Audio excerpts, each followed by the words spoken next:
Hey guys, Todd Durkin back here with your WWP 8K training guide. You've already gotten through your dynamic warm-up. Next, I want to lead you into your Super 7 joint integrity exercises. Don't forget about these 7 great exercises because they're going to help keep you pain-free. And by staying pain-free, by utilizing this training program, you can maximize your results. So these 7 exercises, first one we're coming on down. I got my man Jesse Dietrich going to be showing us and demonstrating. It's called the Dirty Dog. Now the Dirty Dog, I want you to notice, Jesse, as you come out, hold up, stop at the top. Keep this toe dorsiflex, keep your knee up as high as you possibly can, and continue. This is great for the old saddlebags, the hips, right? It's important so you don't get any IT band syndrome issues on this. Now depending on the 10-week program where you're at, week 1 up to week 10 will determine what reps you are. So follow the training manual for your WWP guidelines for your 8K. Next, both sides, let's go other side as well, okay? So you got both sides, Dirty Dogs, whatever it says. Week 1 might be with 5 reps, 10 reps, on up. Follow that weekly guideline. Next exercise, it's called Plank-to-Pushups. I love this. Start with the plank on the form. Just hold there for a second, please, Jesse. This is an exercise unto itself. Great for core strength. Belly button right here. Nice flat back from heels to neck, which is great. Now with the plank to push up, what you're going to do very slowly is just lift up. Bingo. Going back down. Awesome. You keep leading with the same side.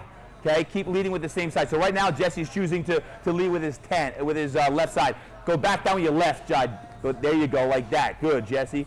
Good. Keep leading with the same side, though. I want you leading with the same side. So there you go. Keep it going. Keep it going. Now he's leading with the right side. Okay, so take a short rest. I want you to rest. So I want you to choose about 5 to 10 reps on this. And if you choose on this to go your right side, you're going to go 5 to 10 reps, take your rest, and then you're going to switch it on up, plank to push-ups. It's fantastic for your core and your cuff on that right there. Got that one, Jesse? So hold in your plank position, and then make sure you do your plank to push-ups. Great job on plank to push-ups. Get after that. Next, we have horseback riding. So I want you to turn this out a little bit so they can see horsebacks. Come on down, all fours position. Similar to Dirty Dogs, but now it's going to be a rounding motion like you're getting on a horse. Okay, again, depending on what week you're in, just follow the reps right here, but notice how Jesse's coming all around. I want big hips all the way around. Then when you're done with one side, continue same side going the other way, off the horse. On the horse, off the horse. Your hips will be burning. Good. You can thank me later. Keep working. Next, let's go other side. On the horse, off the horse. Okay? Does one side feel differently than another? Okay, so you got your horsebacks on and off both directions. Between Dirty Dogs, horseback riding, your plank to push-ups, your hips, your core, and your shoulders are all getting some great joint integrity exercises. Next, side-ups. Facing me, please, Jesse. Facing me. Elbow is stacked under the shoulder. If you could please wheel around here, please, and see this elbow directly under the shoulder. Hand is going to go up right toward the sky if possible, and you're going to drop your hips down as low as you can and lift right back on up. Good. This is called a side-up. Okay, if you want to just hold your side bridge, that's fine. But for right now, we're doing some side ups again for the recommended number of reps, depending on what week you're in the 10-week training program. Next, lying on your back, we have our hip bridges. Hip bridges on this. Take a look. The heels are down and your toes are up. Drive your heels on down, and we're just going to lift your hips up. This is a great exercise for glute activation and your hamstrings, the back side. Get your booty nice and high and drive it on up. This might be challenging for some of you. If it's not, you can either hold and squeeze to the top, okay, or you can do a single leg hip bridge as well, where you lift one leg up and hold it up, and then just back and forth. Take your choice wherever you're at. I like to start with the double leg hip bridge, and then the single leg hip bridge would be the advanced. Now let's continue to integrate flexibility into this movement. Next, Jesse, coming on down, relax, hands out to the side. Don't forget, in all these, you can minimize your rest time. I want this done in less than 7 minutes with your Super 7 joint integrity exercise. We have our one-legged windshield wiper. One-legged windshield wiper. Okay, you're coming all the way across. This hand is coming toward that. This foot's coming toward that hand. Coming on back, and then reach it across other leg. I want you to rotate other leg.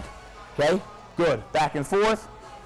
Okay, rotate. I want some fluidity in here. Continue. Don't stop. Continue to be fluid with that. This is getting your groin. It's getting your lower back and forth, all the way across. Very good, very good. Keep it going. Now look, as he's right here, this gets IT band. It gets the lower back. So if you're a runner, you're a jogger, you're a triathlete, whatever you want, this is a great area to stretch. And the one-legged windshield wiper is fantastic for that. Again, about 20 seconds or 5 to 10 reps total per side. And the last one, exact opposite. Here you're getting your lower back. Now let's get the front side hip flexor. Look at the positioning before you start. Hands are out wide, and you're going to take this foot toward the opposite hand, the scorpion kick. You want your foot to go toward your hand and continue that right there. This is an awesome, awesome movement and stretch for your hip flexor, your psoas. You do not want tight hip flexors. I promise you, tight hip flexors will lead to pain. So stretch out your front side hips. The scorpion kick is a fantastic way to build the mobility, flexibility into your front side hips. Last one I'm going to add in and then some, Jesse, army crawls. Okay, notice his arms are bent at 90 degrees. One knee is coming up toward that elbow, and you do that about 5 to 10 times. I want you to continue on the same side, Jesse. Keep going on the same side. Bring it back, keep going. Good. This way you're really going into the hips, the groins, and the lower back here. It's called the army crawl. If you want to alternate, you can. I like going about 5 to 10 on one side and then switching up 5 to 10 on the other side right there. So you have your Super 7 joint integrity exercise, +1 if you want to add a little bit of, and then some, the +1 with your army crawls. But you got your dynamic warm-up, you have your joint integrity with your Super 7, and by this point, you should be well on your way of sweating and getting ready for your 3 exercise strength circuits coming up next.